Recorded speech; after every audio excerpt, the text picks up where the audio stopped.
Hello friends, mythologist number 68 Andhak. एक बार क्या हुआ कि कैलाश पर्वत के एक स्थान पर भगवान शिव बैठे हुए थे। तो देवी पार्वती जो थी वो धीरे से उनके पीछे से आई और मजाक मजाक में जो शिव की आंखें थी उनके ऊपर इस तरीके से हाथ रख दिया मजाक में। तो जैसे ही भगवान शिव की आंखें बंद हुई, पूरे ब्रह्मांड में पूरा अंधेरा छा गया। मतलब दिन के उजाले में भी कंप्लीटली अंधेरा छा चुका था। और इसी समय दोनों आंख बंद होने के समय जो भगवान शिव के यहाँ पर तीसरी आंख होती है, वो तीसरी आंख 1 मिनट के लिए खुली और बंद हुई। तो जैसे वो एक खुली थी तो एक बहुत ही पावरफुल एनर्जी सोर्स जो था वो उस तीसरी आंख से निकल के कहीं दूर जा कर के गिरा। और अंधेरा देख के देवी पार्वती एकदम घबरा गई कि अरे ये क्या हुआ। तो जल्दी से उन्होंने भगवान शिव के आंखों पर से अपने हाथ हटाए और उनकी आंखें खुली। तो जैसे भगवान शिव ने आंखें खोली, वापस से पूरे ब्रह्मांड में उजाला आ गया। तो ये जो सब देख के शिव पार्वती ने शिव से पूछा कि ये क्या हुआ। तो जो है शिव ने बोला कि जो मैं हूँ, मैं प्रकाश का एक एनर्जी सोर्स हूँ, लाइट का मैं एनर्जी सोर्स हूँ। तो मेरी आंखें बंद होने से पूरे जो ब्रह्मांड थी, पूरा जो यूनिवर्स था, उसकी लाइट थोड़ी देर के लिए बंद हो गई थी। और जैसे ही मैंने अपनी आंखें खोली, वो लाइट फिर से आ गई है। तो अब जैसे शिव और पार्वती जो है वो काफ़ी पावरफुल हैं। वो अपने कैलाश पे बैठे बैठे संसार के पूरे यूनिवर्स के किसी भी कोने कोने को वो देख सकते हैं। तो शिव और पार्वती ने देखा कि वो जो एनर्जी सोर्स उनकी तीसरी आंख से निकला था वो कहाँ जाके गिरा। तो वो है ना पृथ्वी, जैसे कि पूरे जो ब्रह्मा ने जो 14 लोक बनाए थे, जिसमें जो पृथ्वी थी, तो पृथ्वी के जो नीचे का एक लोक था, मतलब पृथ्वी के अंदर नहीं, पृथ्वी के अंदर की बात नहीं करें, पृथ्वी के नीचे, जैसे यहाँ पर एक पृथ्वी है और पृथ्वी के नीचे जो अतल लोक था, अतल लोक में राक्षस और दानव निवास करते थे। तो उस अतल लोक में वो एनर्जी सोर्स जाकर के गिरा था। और वो एनर्जी सोर्स जैसे ही अतल लोक के एक स्थान पे जाके गिरा, एक घने जंगल जैसा स्थान था जहाँ पे जाके गिरा, तो वो एक नवजात बच्चे में चेंज हो गया। तो पार्वती ने जब उस बच्चे को देखा तो उनके अंदर उसके लिए इमोशंस आ गए। और वो शिव से बोलने लगी कि वो तो एक पुत्र में कन्वर्ट हो गया है, तो हम उसे जल्दी से यहाँ ले आते हैं। तब शिव ने बोला कि हम उसे कैलाश पे नहीं ला सकते, क्योंकि वो जो एनर्जी सोर्स था वो मेरी नेगेटिव एनर्जी थी। और इस नेगेटिव एनर्जी के वजह से उस बच्चे में, उस शिशु में नेगेटिविटी बहुत है और वो पृथ्वी पे लाना हानिकारक रहेगा, क्योंकि अगर उसे पृथ्वी पे लेकर आएंगे तो वो पूरी पृथ्वी को काफ़ी नुकसान पहुंचाएगा। इसलिए वो जिस लोक में है उसे वहीं रहने दो। अब उस लोक में वो जो एक छोटा सा नवजात बच्चा था वो एक जगह स्थान पे पड़ा हुआ था। और उस जगह पे, मतलब अतल लोक में ज़्यादातर राक्षस और दानव ही निवास करते थे। तो एक हिरण्य नाम का एक राक्षस था। तो हिरण्य मतलब इसका संबंध हिरण्यकश्यप हिरण्याक्ष से नहीं था। वो एक राक्षस था जिसका नाम हिरण्य था और उसकी एक पत्नी थी।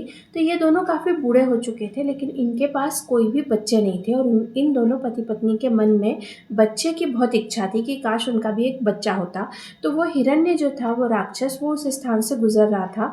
तो उसे रास्ते में वो एक छोटा सा बच्चा दिखा। तो वो बहुत खुश हो गया और वो उस बच्चे को उठा करके अपनी पत्नी के पास आ गया।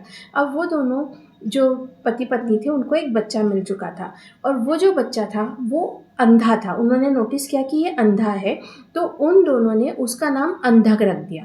तो ये अंधक जो था वो बेसिकली शिव का पुत्र था, लेकिन राक्षस हिरण्य और उसकी पत्नी ने उन्हें अपना बेटा बना करके पालने लगे। अब जो ये अंधक था, ये शिवपुत्र होने की वजह से इसके अंदर सुपरनेचुरल पावर्स थी। और वो अंधा था, लेकिन अंधे होने के बावजूद उसके सेंस इतने पावरफुल थे कि वो सिर्फ अपने सेंस से ही सब कुछ फील कर लेता था। उसे सब कुछ पता चल जाता था।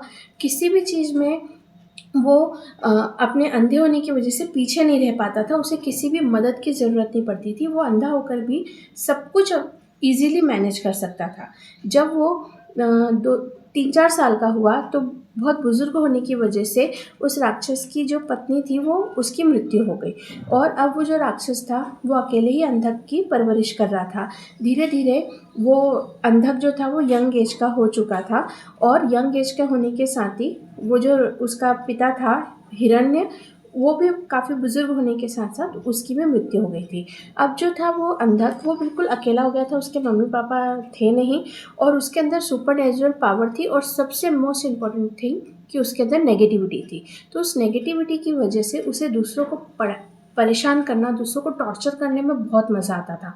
तो वो जहाँ रहता था, वहाँ पर वो हर किसी को बच्चे हो गए, वुमेन्स हो गई, कोई बड़े-बुज़ुर्ग हो गए या उनके बराबर का कोई जो ताकतवर इंसान है, उन लोगों से बेफ़िज़ूल में वो लड़ाई करता रहता था, उनको टॉर्चर करता था, उन बहुतों को उस अंधक ने जान भी ले ली थी, उन्हें ख़त्म भी कर दिया था। और वो ख़त्म करने से पहले अपने विक्टिम को बहुत ज़्यादा टॉर्चर करता था क्योंकि जब उसको टॉर्चर देखता था ना तो उसे बहुत ही अच्छा सुकून मिलता था, अच्छा शांति मिलती थी। तो ये सब उसका एक एंटरटेनमेंट का था। जब भी वो बोर हो रहा होता था, उसे एंटरटेनमेंट चाहिए रहता था तो वो जाके किसी को टॉर्चर करने लगता था, किसी की जान ले लेता था। अब ये सब है ना, ऐसा होते-होते अतल लोक में अंधक का प्रकोप बढ़ते जा रहा था क्योंकि अब सब लोग अंधक से डरने लग गए थे, छुपने लग गए थे और वो शिवपुत्र होने की वजह से वो इतना ज़्यादा पावरफुल था और उसके अंदर इतनी सारी सुपरनेचुरल पावर्स थी कि कोई भी उसे हरा नहीं पाता था। बहुत सारे राक्षसों ने, दानवों ने उसको हराने की, उसको पकड़ने की, मारने की बहुत कोशिश की, पर वो सक्सेसफुल नहीं होते थे। और ये सारी चीज़ें शिव और पार्वती कैलाश पे बैठे-बैठे देख सकते थे। तो पार्वती ने शिव से कहा कि अंधक की जो अपब्रिंगिंग है, वो अच्छे से नहीं हुई है। उसके पास माँ नहीं थी जो उसको अच्छी शिक्षा दे, अच्छा सलाह दे, तो इसलिए वो इस तरीके से हरकतें कर रहा है। तो मैं जाती हूँ अंधक के पास क्योंकि मैं उसकी माँ हूँ और मैं उसे अच्छी बातें सिखाऊँगी, अच्छे समझाऊँगी जिससे वो ये सब बंद कर देगा। तो शिव ने कहा कि इसका कोई फ़ायदा नहीं होगा, आप मत जाओ, लेकिन फिर भी पार्वती ने नहीं माना और वो अतल लोक में गई अंधक से मिलने के लिए। अब जो है वो जो है पार्वती उसे अपना पुत्र समझ के गई और उसे प्यार से समझाने लगी कि तुम इस तरह से जो दूसरों को टॉर्चर करते हो, ये गलत बात है। सबके साथ मिल-जुल के रहो, सब लोग तुम्हारा जो है पूरी परवरिश, तुम्हारा पूरा जीवन यहीं बीता है।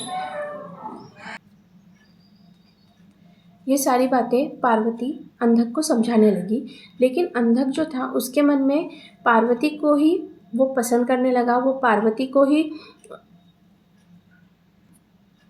उसे पार्वती अच्छी लगने लगी और उसके मन में पार्वती से विवाह करने की इच्छा होने लगी। मतलब वो उसका जो दिमाग है वो इस तरीके से ऑपोज़िट ही सोचने लगा।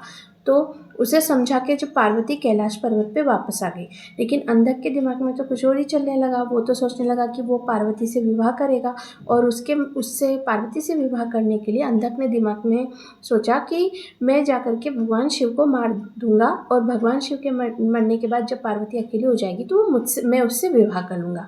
मतलब अंधक का जो दिमाग था वो इस लेवल का था कि उसने ये सोचा कि ये सब इतना आसानी से हो जाएगा। तो वो अंधक जो है वो पृथ्वी पे गया और कैलाश पे जाकर के सीधा भगवान शिव के ऊपर ही आक्रमण कर दिया।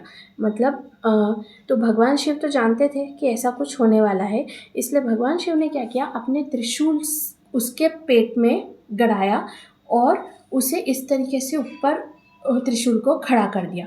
तो जो त्रिशूल था उसके ऊपर वो अंधक इस तरीके से उसके पेट में त्रिशूल चुभा हुआ था और वो ऊपर लटक गया और इस तरह के लटके हालत में क्या होने लगा कि अंधक के शरीर का जो खून था वो नीचे गिरने लगा ज़मीन पे। तो भगवान शिव उसे कई दिनों तक इसी तरीके से पकड़ के ऊपर लटकाए रखे और अंधक का जो खून था वो नीचे ज़मीन पे गिरता रहा।